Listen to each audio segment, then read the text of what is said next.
Πήγαμε από την Άμφισσα, πήραμε αυτό το χωματόδρομο εδώ πέρα, έτσι, μετά είχε λίγο άσφαλτο, πήγαμε καρούτες και από εκεί και πέρα είχε άσφαλτο και φτάσαμε μέχρι το Λιδωρίκι. Τώρα κάναμε μια στάση, γεμίσαμε ό,τι βενζίνα μπορούσε να χωρίσει το ντεπόζιτο, παίρνουμε και κάτι ψωμιά. Κανένα κρέας θα φάμε, πάμε κανένα κρέας. Και φεύγουμε για Κάλιο, εδώ, βόρειο κομμάτι της λίμνης Μόρνου και θα πούμε στο χωματόδρομο για Αρτοτίνα.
Βρισκόμαστε στα 1500 υψόμετρο.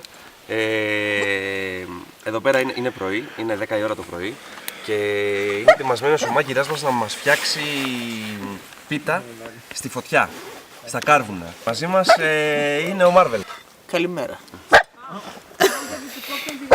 Αντώνη, τι κάνεις εκεί πέρα σήμερα? Φτιάχνω μια πιτούλα. Τι πίτα, πες μας λίγο. Αραβική. Αραβική πίτα. Και τι έχεις βάλει εκεί πέρα? Τα υλικά που βάζεις στις πίτες. Το ζυμάρι όπως βλέπετε είναι έτοιμο. Έτοιμο. Το σταυρώνουμε πάντα γιατί μπορεί να μην πιάσει. Και είμαστε έτοιμοι να το βάλουμε να φουσκώσει στον ειδικό θερμοθάλαμο. Δείξω το θερμοθάλαμο παρακαλώ.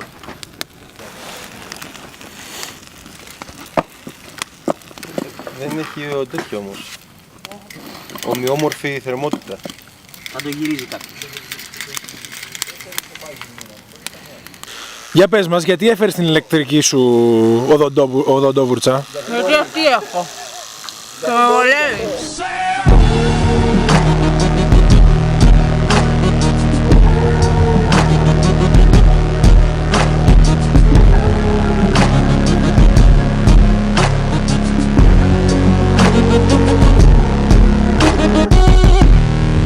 This is how I show my